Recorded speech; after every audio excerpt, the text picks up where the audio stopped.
Assalamualaikum warahmatullahi wabarakatuh. Kebahagiaan itu tidaklah susah dicari.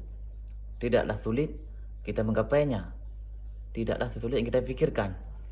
Rasulullah SAW itu mengajarkan kita, unzuru ila man huwa asfala minkum. Tengoklah, lihatlah mereka-mereka yang berada di bawah kita. Dari sisi materinya, dari sisi duniawinya. Ketika kita hari ini memiliki motor butut, maka tengoklah orang yang di bawah kita. Masih ada hari ini saudara-saudara kita yang masih jalannya pakai sepeda kemanapun dia bepergian. Yang memiliki sepeda hari ini, meskipun sepeda butut, tengoklah orang-orang yang di bawah kita. Masih ada hari ini saudara-saudara kita yang kemanapun mereka bepergian, mereka masih jalan kaki.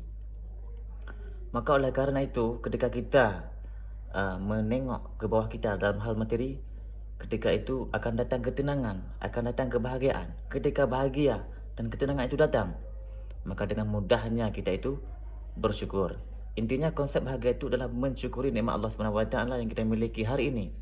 Tak perlulah kita risau tentang harta, karena masih ada orang-orang yang di bawah kita itu lebih susah dibandingkan kita.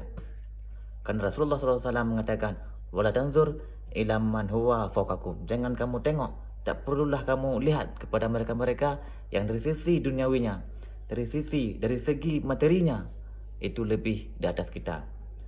Intinya konsep bahagia itu salah satunya adalah dengan bersyukur. Syukurilah apa yang ada, karena hidup itu adalah anugerah. Semoga bermanfaat.